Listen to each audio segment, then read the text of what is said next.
Tantor Audio, a division of Recorded Books, presents The Body at Penford Priory, a 1920s Lady Jane and Mrs. Forbes mystery, by B.D. Churston.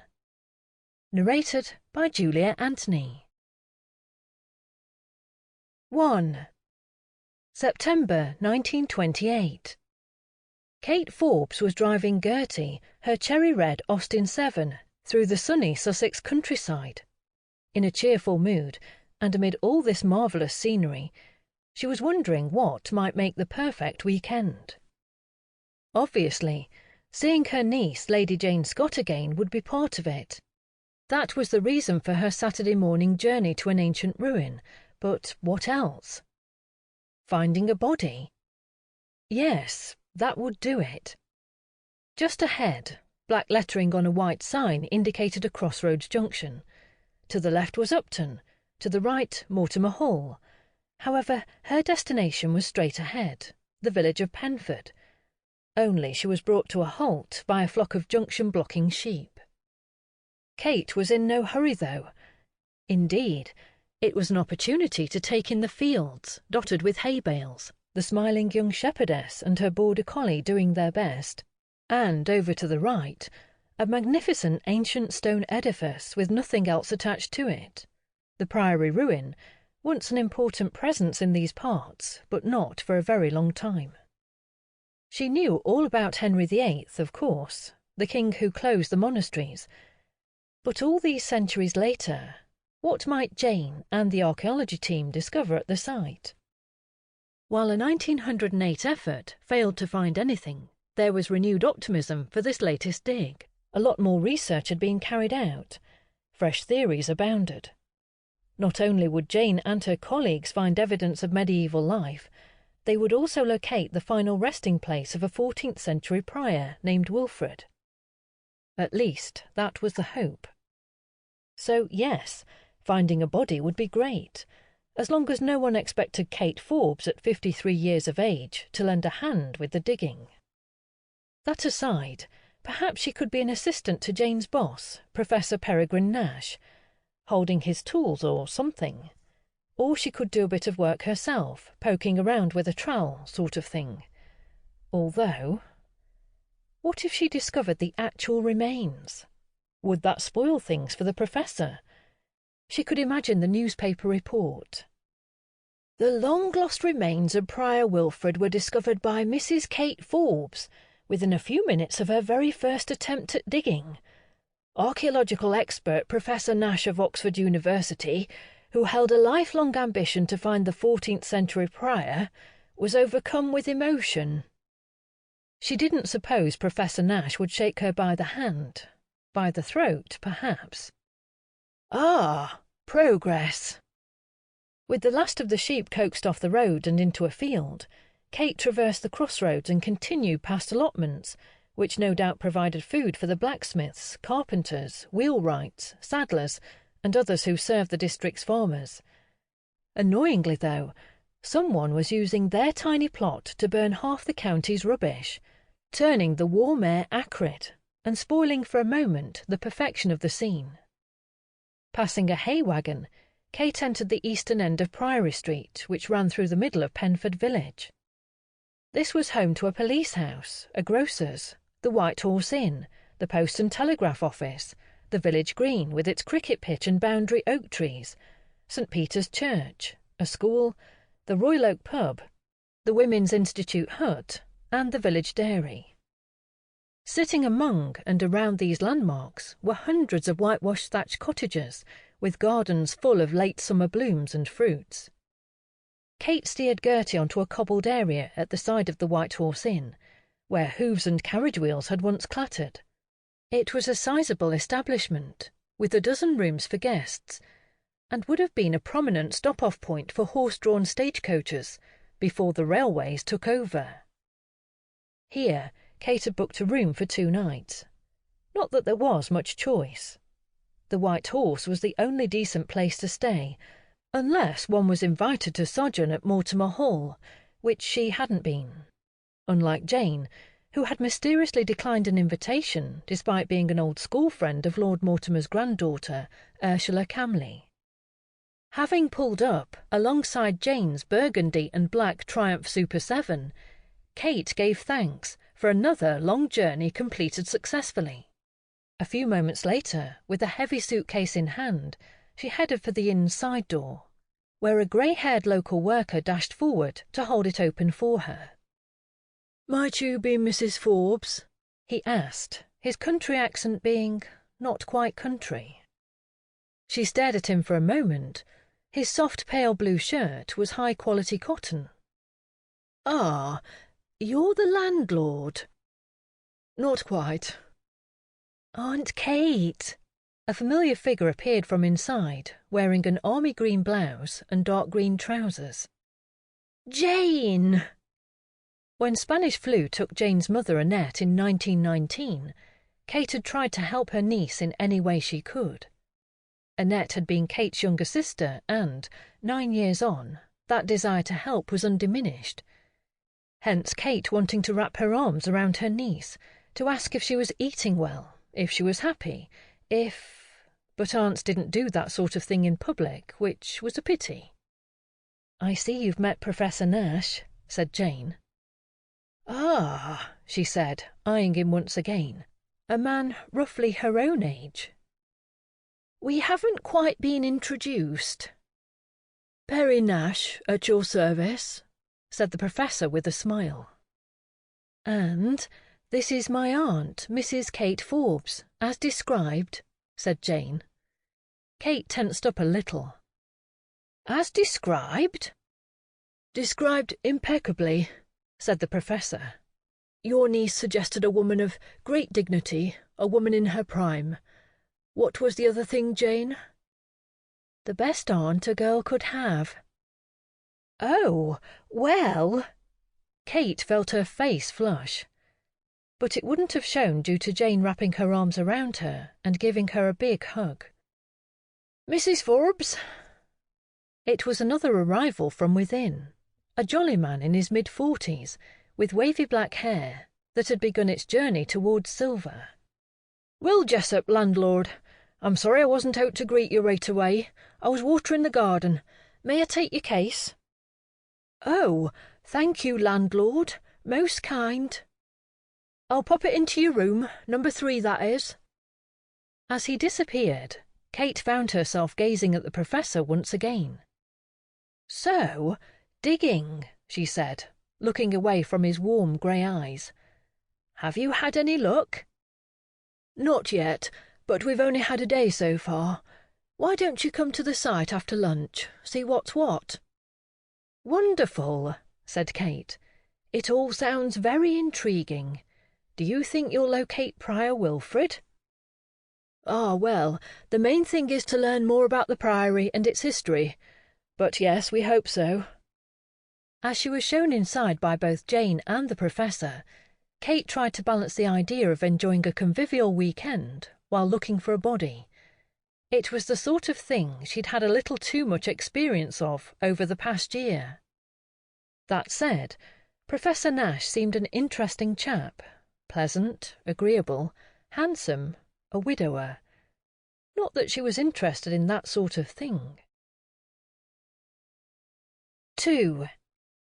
Having packed her things away, Kate looked around the room. For a former coaching inn, it was lovely, with a good bed, a spacious mahogany wardrobe, a whitewashed chest of drawers, a tiled fireplace, a patterned rug, a padded armchair, tasteful pale green curtains, and 2 electric lamps, thanks to electricity coming to Penford just that summer. There was also a fine view from the window, not only of the large garden below, with its sturdy wooden bench seats and tables, and freshly watered shrubs in beds and tubs, but also of sunlit fields, the river and stone bridge, and 1/4 of a mile away to her right, the imposing Priory ruin. "Lunch, then," she told herself. The stairs descended directly into the inn's first-class lounge, giving Kate the opportunity to pause halfway down to take it all in. It was a spacious area, with a high ceiling and plenty of light from several large windows. Its walls featured brightly painted wagon wheels of varying sizes and, by the bar, wide black leather straps to which a variety of polished brass plaques were fixed, the sort of decoration one normally saw on a ceremonial horse harness. There were also a few large oil paintings of horse-drawn stagecoaches that drove home the inn's history. Around the edges of the lounge, oak tables and high-back chairs with floral cushions looked just the thing for dining, while, facing Kate across the room, a vast ornate mirror over the stone fireplace reflected her presence on the stairs.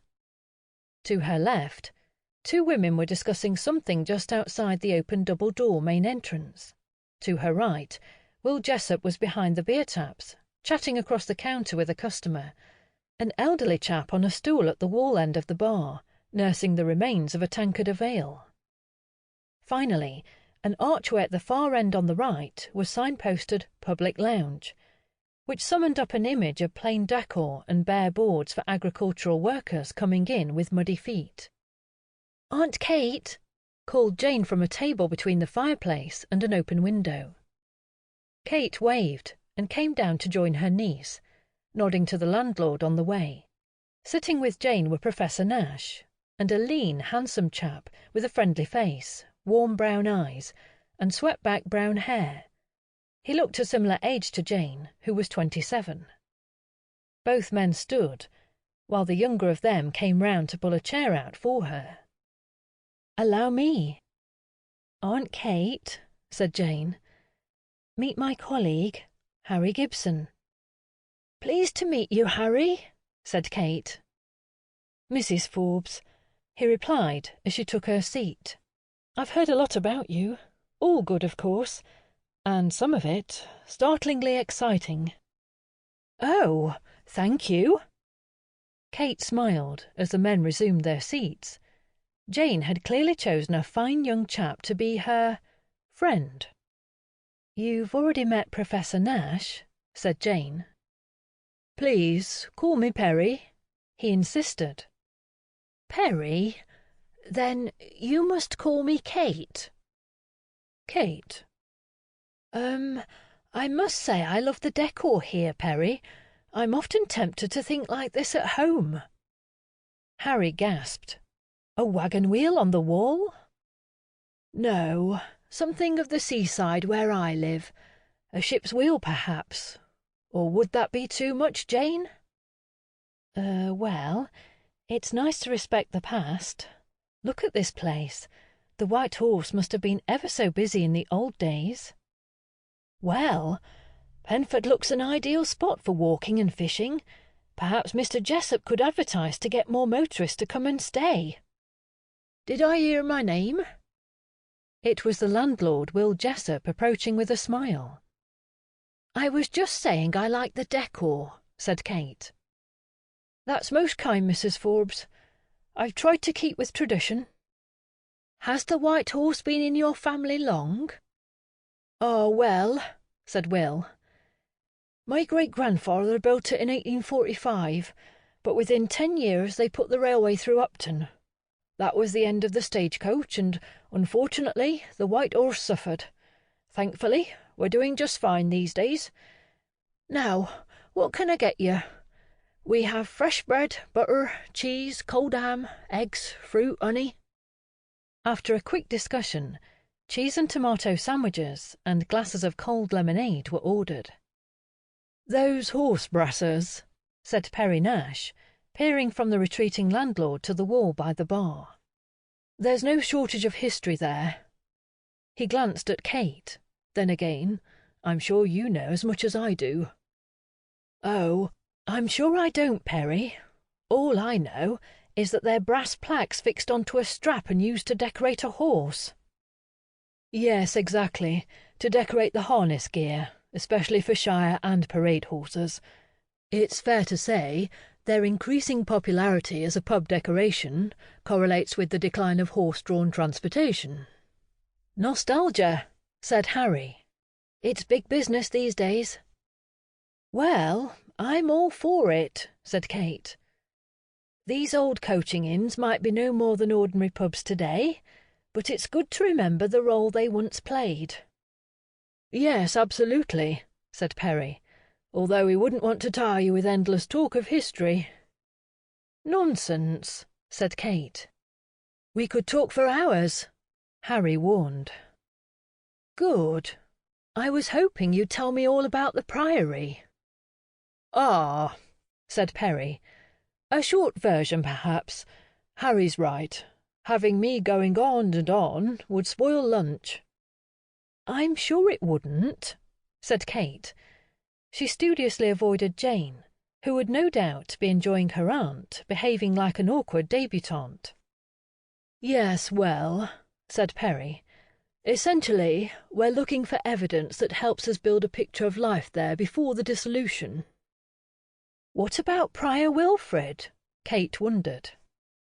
It would be terrific to find him. Certainly in 1908, the vicar was particularly keen on it. Discussing the previous dig? It was a question from a man in his 50s, with a mustard three-piece suit, a greying moustache, thinning hair, and a commanding presence. He had just come in, no doubt bound for the bar, but he'd paused halfway across the floor. That's right, said Perry. Enright's the name. Aubrey Enright. The 1908 dig was a failure. More than 30 trenches and we found absolutely nothing.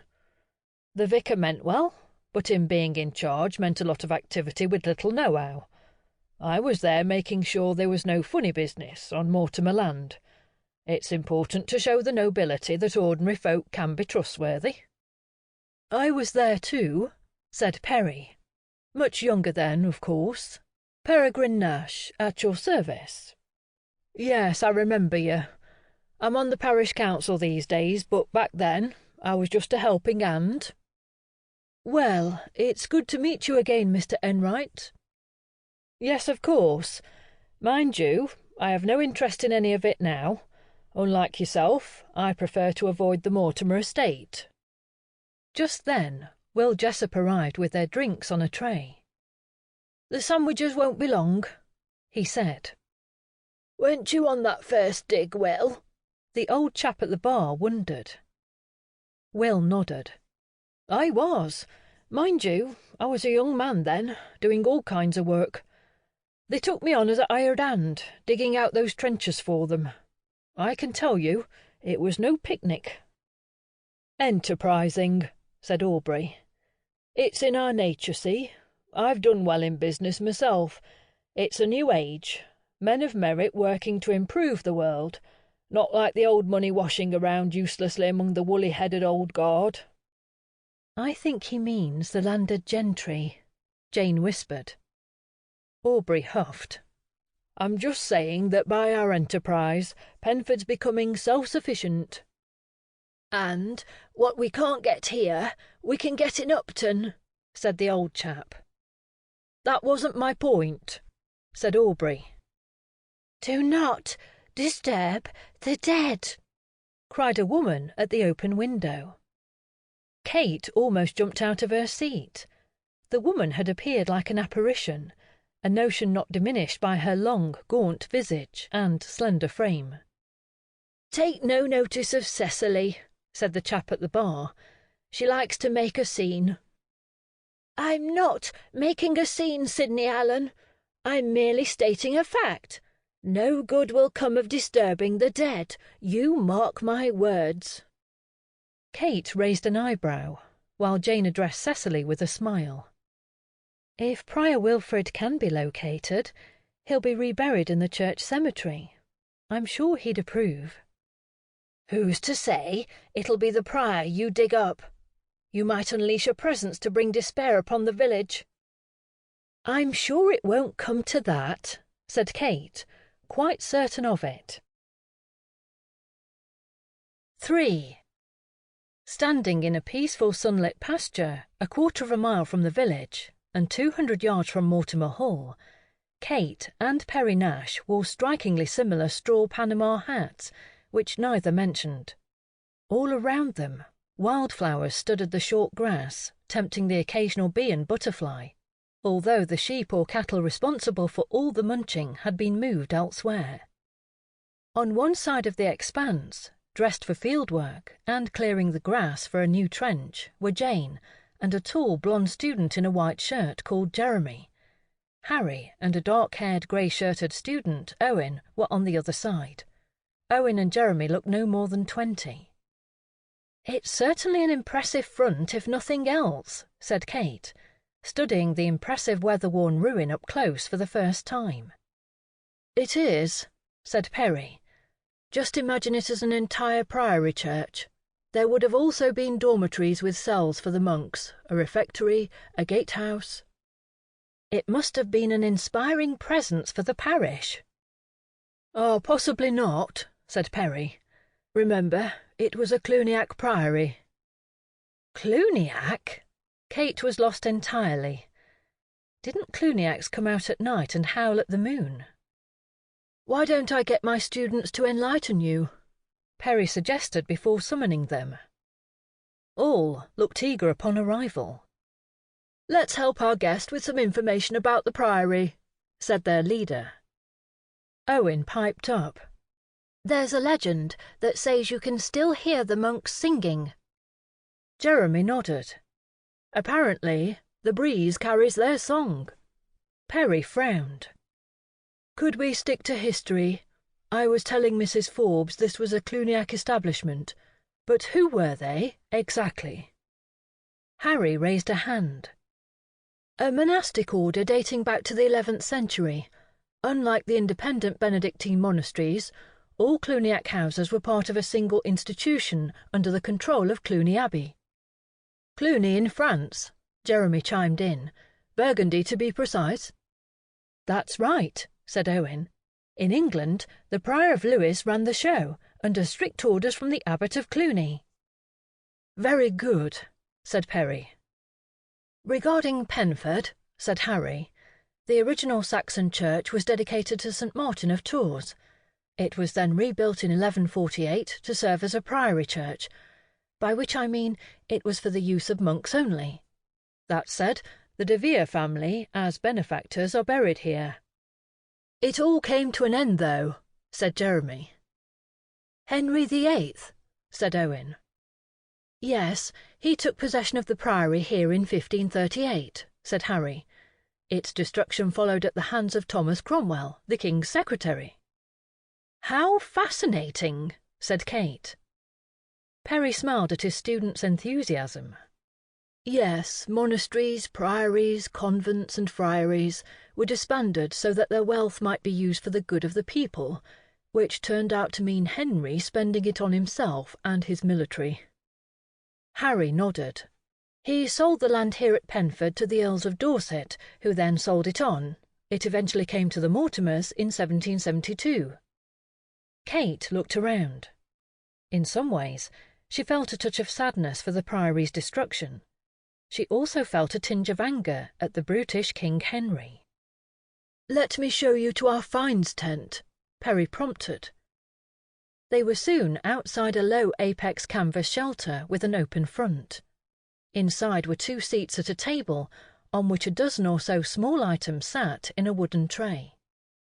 "It's important to be able to study any finds we make," said Perry. "Shall we?" Jane took their hats to facilitate their entry. Then, once seated, Kate was able to study a piece of mud-caked metal. "This is nice," she said. "Yes," said Perry. "We'll clean it up to see what's what, but it's clearly a belt buckle." "From the medieval period?" "More likely the Georgian period, perhaps a worker who helped build the hall." "Well, it's all incredibly fascinating," said Kate.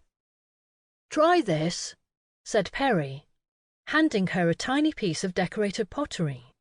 "If you use your imagination, you can recreate the entire object in your mind." Kate tried, and it turned into a teapot. She was thirsty. Once they had exhausted the finds tray, they re-emerged into the sunlight, where Jane handed them their hats. A moment later, an odd feeling over Kate's brow, along with Jane's laughter, hinted at a mix-up. A glance at Perry, with an undersized Panama perched high on his head, confirmed it. "Perhaps You should write your names in them, said Jane, still laughing. Soon after, Kate and Perry strolled across to the old path. What became of it all? Kate asked. I mean, physically. Apart from one edifice, it's disappeared completely. Not really, said Perry, pointing to Mortimer Hall, 200 yards away. Oh, you don't mean... Ashlar stone from the Priory. The thieves. There's a gap between the 1540s and 1778 when the current hall was built. I'd guess an earlier hall was made of it, and that too was cannibalised. How interesting. When you walk around the village, keep your eyes open for the stone in cottages, walls, St. Peter's Church. No. Yes, indeed. It's a strange twist of fate, but part of St. Peter's Parish Church was built with stone from the Priory. You see, it never really disappeared. It was just reborn in a different form. How poetic, Perry. Oh, hardly, Kate. She looked around again. So, tell me, what's the fascination with Wilfred? Ah, yes, Penford's most celebrated prior. He ran things for 70 years, and lived to the grand old age of 102. We believe he was buried in the church in 1340, and then later reburied somewhere nearby. Almost 600 years ago, Kate acknowledged. Yes, said Perry. Jane found some De Vere family papers that mention Wilfred the Restless being relocated to a fitting plot. I think Wilfred was restless in that he regularly left the Priory to spread the word among the locals. What if a fitting resting place was by the path to the gate? Yes, why not? Said Kate, thinking it made perfect sense. We believe he was laid to rest with a number of important artefacts. It won't be easy to find him, though. Even with Jane's excellent research, the land turned to pasture centuries ago. Perhaps you'll be lucky. Yes, perhaps you could help us. Me? Yes, Kate. Would you like to dig? Kate tensed up. Digging was the last thing she wanted to do. Yes, of course, Perry. I've been itching to have a go.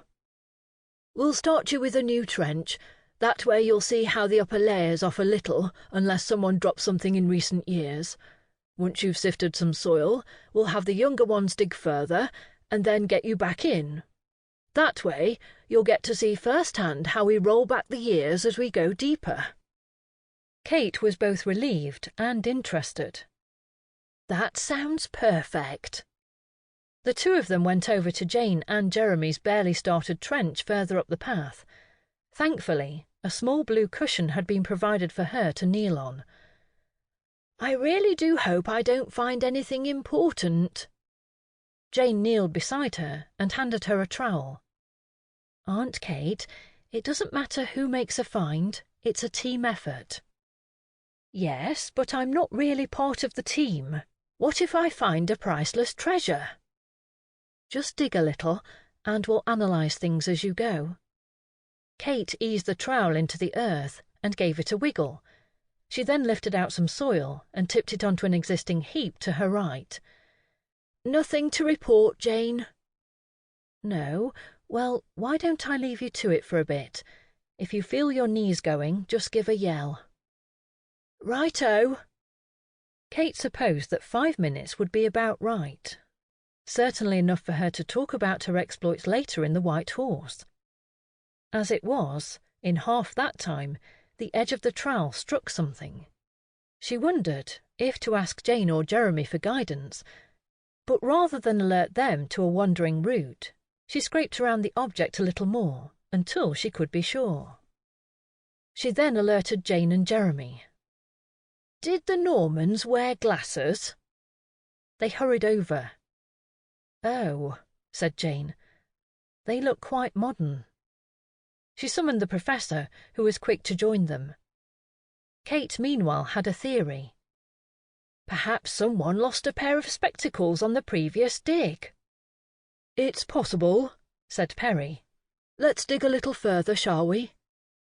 Jane and Jeremy were soon in action, carefully removing enough soil until... Sample complete. Ready to continue?